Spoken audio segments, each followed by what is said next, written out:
Good morning, everyone. I hope that we are all happy, healthy, and well. Today, I will be discussing the topic of emotional regulation and understanding emotions in young children. We all know that the first 8 years of development are very, very rapid in young children, as they are going through many roller coasters of life. Development in the emotional domains is happening so constantly whilst these children are being introduced to new situations and new roller coasters. Emotional regulation refers to the way in which a child responds in any given situation. Due to the reasons that I have described, it is extremely important to provide children with a number of strategies that they can take part in to be able to understand emotions and regulate their emotions in the future. I am so passionate about helping children to understand and regulate their emotions. I am also very happy to see such a large emphasis placed on emotional regulation and research these days, as I feel as if during my early childhood days that teaching about emotions was not considered as important.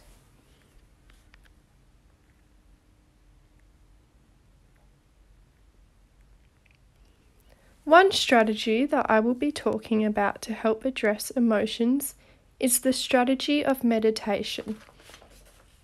I hold the practice of meditation very close to my heart. It is something that I only discovered a couple of years ago, and it has become a part of my daily ritual ever since. I truly do wish that I would have discovered the power of meditation as a child, as I can see now how helpful it would have been to me in regulating my emotions, calming myself, and having a very positive outlook for the day. I have chosen to create an online suitcase. This suitcase is full of ideas and strategies to assist with helping your child, and even with their siblings too, to help them to understand and regulate their emotions. You will notice that there is not just one type of strategy that you will come across, as all children have different preferences for the way that they learn and the way that they play as well. I hope that you find all of these resources helpful. I will go through the resources now.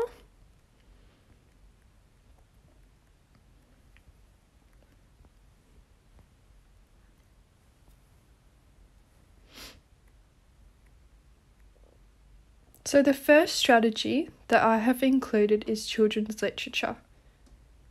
Children's literature is a fun and exciting way for children to learn about emotions.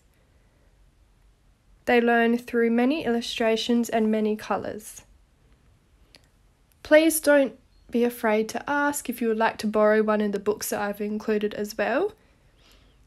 So I've divided this section into 3 books. The first book is called In My Heart, and it is written by Jo Whittock. It is such a stunning book. The illustrations are beautiful, and it gives an overview of all of the feelings that children might experience in the younger years, what it may look like, what it may feel like, even if they can't see the feeling as well. So what I've included is an online story reading, which I recorded myself, and there's a YouTube link there as well. And I've also given an activity. So this activity is called What Fills Up My Heart. So you will see on this picture that it is just a little heart puzzle where the child can write things in or draw things even of things that fill up their heart, so that when they're feeling quite emotional, they can look at this or they can remember these things and calm themselves down. I've also included reading topics and discussion topics for the book, such as how does your heart feel today? What happens when you feel shy? What happens when you feel silly? What do you look like when you feel afraid? And how does your heart feel?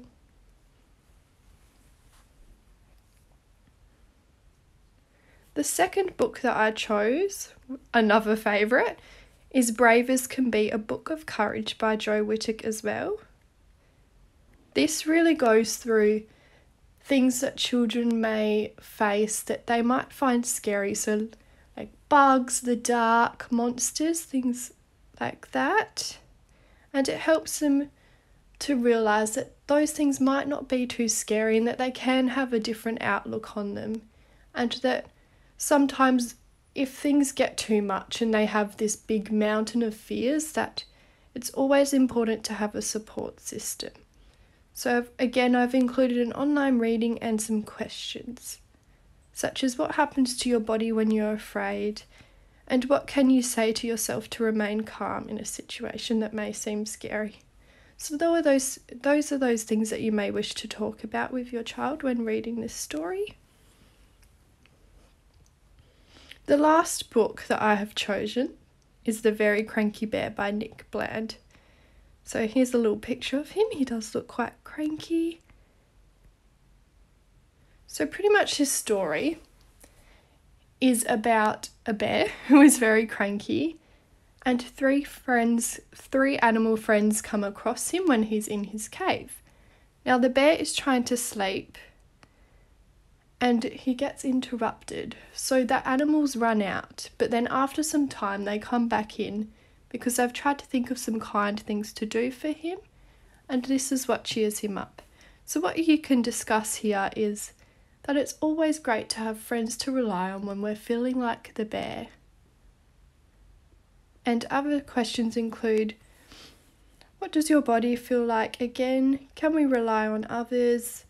Why do you think the bear was upset? That's it for children's literature. We will now head into the resource of centeredness.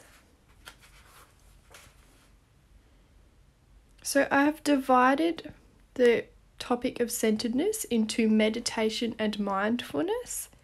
As I said before, these are very important to me, and we know that research has proven positive results for emotional well-being for children, as these are strategies where they can simply just take themselves away from the crazy world that might be happening around them and just focus on their breath or on one thing.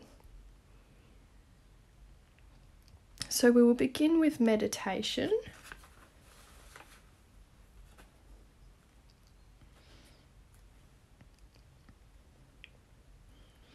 So meditation positively impacts on social and emotional domains, as I said before.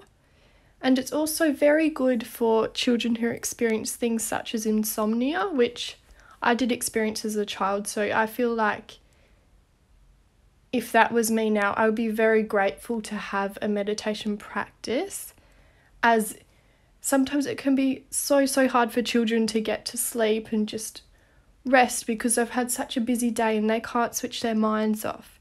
But that's what meditation does. It relaxes the body. I've included a meditation book which I wrote, so I'll just go through those.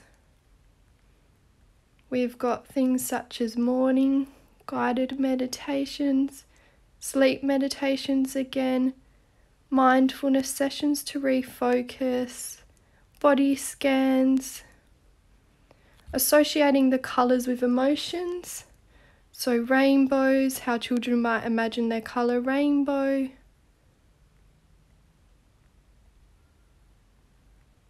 We've also got courage and kindness, smiling. And smiling is just such a simple thing where you're encouraging the children to smile from one side of the face to the other. That can really uplift their mood for the day.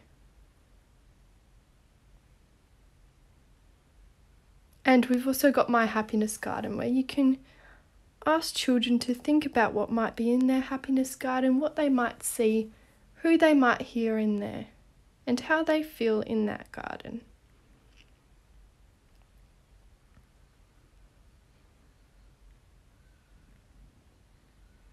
I've also got support system based practices. So talking about having that person to rely on. With this book, you can just read this out with your child. You may wish to practice it with your child as well, as I feel it's beneficial to everyone. So you just read through, encourage them to do the actions that are in the book, and this can really help them to just calm those busy minds for just a couple of minutes. So we'll go into mindfulness now. Mindfulness is very similar to meditation. It's just a more active way of doing. So an example I've included is yoga practice. So there's some small yoga cards down here, which children always love to do. I've also included a 5 senses activity and a card. So find 5 things that you can see, 4 things that you can touch, 3 things that you can hear, 2 things that you can smell, and 1 thing that you can taste. This, again, is such a simple activity that would just take the child out of that zone, that stressed out zone they might be feeling, and to focus on something new. And my favourite mindfulness strategy is object mindfulness. This is one that I did use in Year 12 during my exams, during a very, very busy time when I had so many people around me and I just couldn't focus on one thing. So object mindfulness is a strategy which it will require modelling and demonstration at first, but once the child is introduced to this, they can become fluent with it.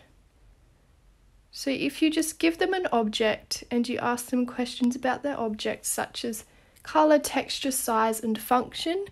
When I used to do this before an exam, it was just a simple pen and I'd just think about the colour, what it does, the tip, the texture, is it thick, is it thin? So the more practice that children have with this, they can become very fluent with it, and it's something that they can adapt into their future as well. So it's not just something that they do as a young child, they can actually take it into their lives as an adult to be able to deal with more difficult and unfamiliar situations. The last resource that I will be discussing that I have included is based on kindness. I have named this my kindness soft toy. This has been adapted from the Imagination Tree, where they actually sell little kindness elves. So you will see this cute little picture of an elf popping a little letter into the mailbox. The way that I have adapted this is that your child can simply choose a favourite soft toy and they can be given a scenario or letter each day to complete a random act of kindness. You can even make a letterbox with them if you wish. I've included examples of scenarios, but you can adapt this in any way possible. So some examples are compliment someone today and think of someone today who might miss your voice. Maybe go visit them or give them a phone call to check up on them. The importance of kindness is so big in relation to emotional regulation, as if the children complete something just as small as complimenting someone in the morning, it makes them feel productive and motivated for the day. And also when they are in these new unfamiliar situations, they can think about the kindness scenarios that they have looked at and done, and they can take that into that situation to calm themselves.